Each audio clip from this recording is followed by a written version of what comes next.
Sa kabila ng paghihigpit sa France, tuloy ang mga kilos protesta roon para ipanawagan ang paghahanap ng agarang solusyon sa climate change. Kabilang sa ipinaglalaban ng ilang grupo mula sa Pilipinas ang pagpapanagot sa mga malalaking kumpanya ng langis.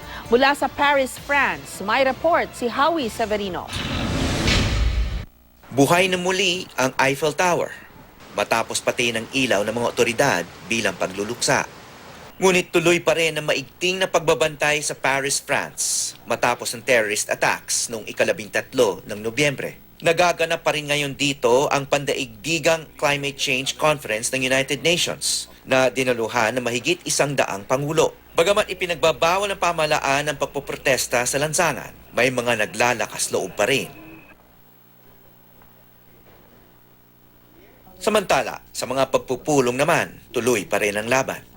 Tulad ng makasaysayang petisyon ng Greenpeace at ng mga aktivista mula sa Pilipinas na panagutin ang mga itinuturing na carbon majors, ang malalaking kumpanya ng langis na nagdudulot ng polusyon at greenhouse gases na nagpapainit sa planeta. Nangako si Commissioner Roberto Cadiz ng Commission on Human Rights ng Pilipinas na iimbestigahan ang mga idinulot ng pinsala ng mga kumpanya sa Pilipinas.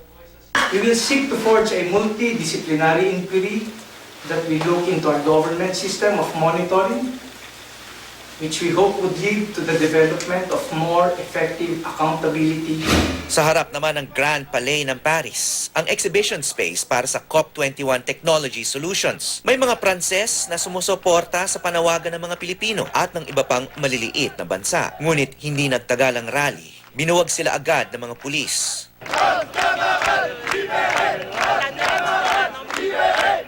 Dahil sa terrorist attacks noong November 13 dito sa Paris, pinagbawal nila yung mga public protest katulad ng naganap dito. Kaya nangyari, nung nabalakahilera dito yung mga aktivista, hawak-hawak mo naman yung isang banner nila. Biglang naglabasan itong mga undercover na police.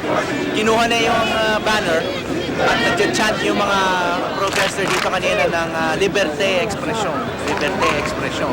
Ang ibig sabihin nun, freedom of expression. Sa huli, napaalis sa mga aktivista at nahinto ang protesta sa kalsada. Ngunit sa mga pagpupulong, tuloy pa rin ang laban. We need climate justice, not just peace. Mula sa Paris, ako po si Howie Severino, GMA News.